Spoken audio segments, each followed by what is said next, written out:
Kota Cilegon menginjak usia 20 tahun, namun demikian, ternyata usia yang sudah menginjak remaja itu belum berpihak pada lapangan kerja untuk masyarakatnya. Pengangguran menjadi masalah serius yang harus dihadapi Kota Cilegon. Walaupun berstatus sebagai kota industri, namun ternyata angka penganggurannya terus meningkat setiap tahunnya. Bahkan dari data yang ada di Dinas Tenaga Kerja Disnaker Kota Cilegon, angka pengangguran meningkat hingga 9,68%. Data pengangguran di Kota Cilegon naik 9,68%, yang sebelumnya 9,33%, sehingga menempatkan kota industri ini di urutan tertinggi kedua, tertinggi tingkat penganggurannya di Provinsi Banten.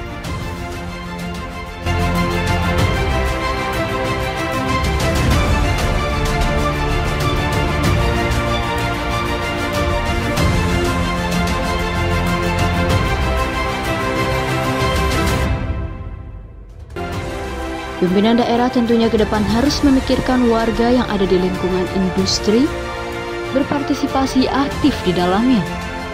Tidak hanya jadi penonton, baik itu dibentuk regulasi-regulasi, mengatur, kita kekang pengusaha lokal termasuk tenaga lokal sehingga pengangguran dapat teratasi dengan secara sistematis, keberpihakan kepada warga lokal.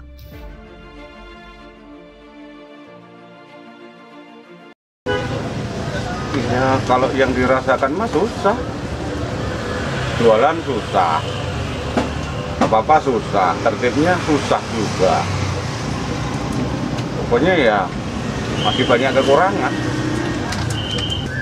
Ya kalau pemerintah fasilitas kan yang jelas menyiapkan pasar ini. Cuman ya kalau perhatian yang serius kurang deh. Bahkan sangat kurang loh. Ya kita lihat fasilitas yang di situ ya harusnya difungsikan kan enggak. Acak-acakan, pedagang seenaknya sendiri. Orang parkir main taruh aja. Macet ini kalau pagi ini, Bu. Ya kalau harapan saya para calon itu jangan sekedar janji. Harusnya ya bisa janji, bisa menepati, enggak kayak yang lewat-lewat mah. Pilkada sama PKB beda dikit. Kalau PKB kan lupa jadi. Kalau pilkada sudah jadi lupa. Aku jawab ya. Kalau untuk perubahan selama umur usia Cilegon sekarang ini, untuk sekarang yang aku rasakan pribadi sendiri ya, untuk usaha UMKM, aku rasa belum terlalu kelihatan atau belum terlalu terwujud gitu. Karena di sini pendukung UMKM atau masyarakat yang mempunyai UMKM itu masih membutuhkan fasilitas yang sangat banyak dibutuhkan oleh mereka gitu. Jadi saya rasa belum ada sama sekali perubahan ataupun dari pihak wali kota atau pemerintah yang menyediakan untuk UMKM. Kalau untuk perhatian dari pemerintah untuk pelaku UMKM termasuk diri saya sendiri atau pribadi itu belum ada ya saya rasa gitu, dan masih kurangnya perhatian dari pemerintah untuk para UMKM gitu.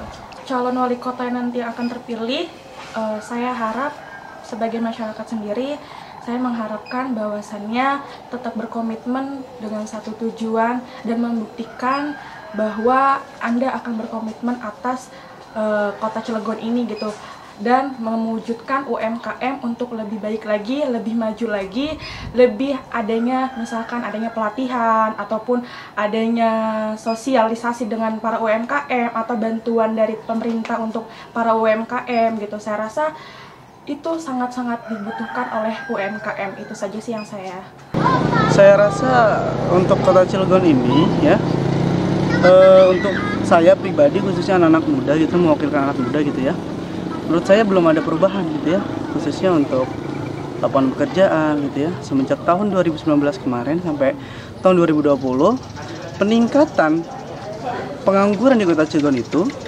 sangatlah meningkat dari 9,33% sekarang meningkat menjadi 9,60%.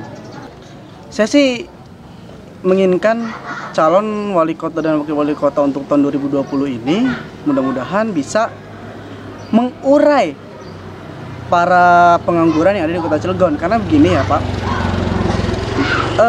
sebetulnya Cilegon itu tidak bisa untuk menyelesaikan pengangguran, hanya saja bagaimana diurai atau tidak, diurus atau tidak, itu saja sebenarnya.